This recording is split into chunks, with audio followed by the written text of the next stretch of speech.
Creations. Today we're going to be making Herdbeast stew from the Dragon Riders of Pern series. This is a Pernese dish, and for those of you that don't know, Dragon Riders of Pern is a great book series. It's written by Anne McCaffrey, and the planet of Pern is a very, very difficult place to live. It is just full of dangers. I mean, it's a place where dragons grow, admittedly scientifically aided, but hey, still, it's fun. Today, in our Herdbeast stew, we're going to be using some nice, good quality, tough cattle. That's our Herdbeast. You can also make this out of prongbeast, which would be deer, which is very tasty, by the way.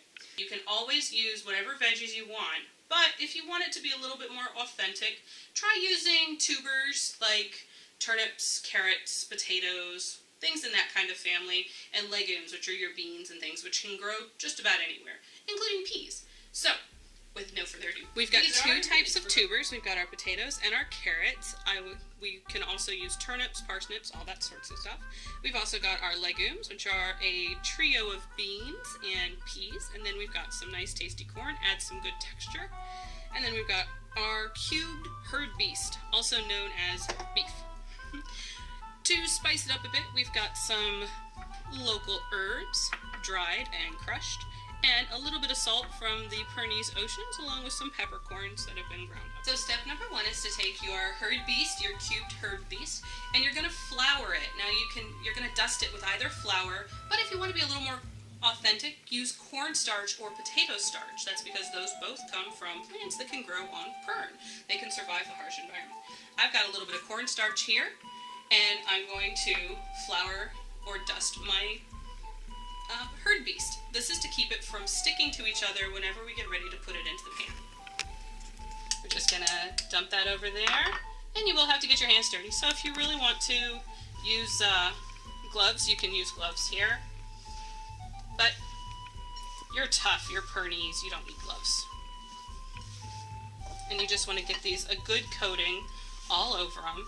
And like I said, this is just to keep it from sticking to itself, from making big clumps of meat. You want all of these nice pieces of beef of Herdbeast to be individually seared and cooked. Alright, so the first step that we're going to do after we've dusted our meat is we're going to brown it in our pan. Add a quarter cup of vegetable oil to your pan, get it nice and hot, and then add your meat. Be very careful, as the oil may splash. Now it's sizzling, so now we're going to give it a little bit of a stir. What you're going to do is you're going to want to get your Herdbeast nice and brown on all sides, so make sure that there's no pink showing on the outsides of your cubes. If a little bit of it gets a little overdone, that's alright. Just make sure that it's not too underdone by the time you get everything done. You don't really want rare pieces. Medium at the rarest. So you're going to want to get these nice and cooked through, because whenever you add all of your vegetables and your liquids, that'll cook it through just a little bit more, and it'll be nice and tender by the time everything's done. Okay, so your meat's going to look a little bit strange. That's the cornstarch that's on there. That's a good thing. That's going to help your stew to thicken up a little bit so that it'll be nice and thick and really tasty whenever you get everything done. Now, we add our vegetables. Legumes, tubers, corn, black legumes, orange tubers,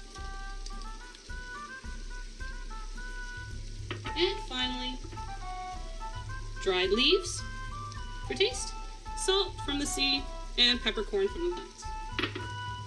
Give that a stir.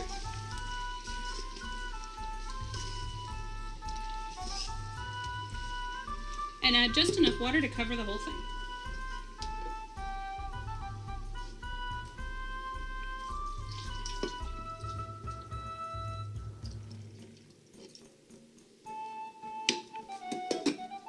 In this case, what I've done is I'm using canned vegetables. You can use fresh vegetables, just remember to add a little bit of salt water to it, or just regular water if you don't want it overly salty. You're going to give this a little bit of a stir, and then you're going to let it simmer for about an hour, 45 minutes to an hour.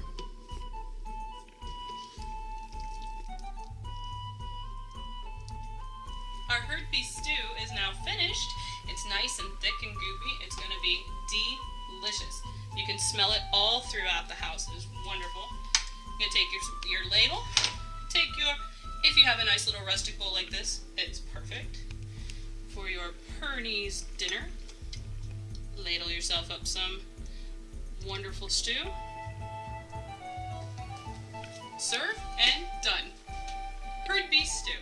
I want to thank everybody for coming, for watching, and if you want to subscribe to my channel, Fluffy Tail Creations, subscribe below, and you can follow me, or you can check out my Tumblr page, my Facebook page, for more tips, tricks, advice, things I like to share with everybody. And I want to thank you again for joining me in making some delicious Pernese recipes, and I hope to see you again. Bye!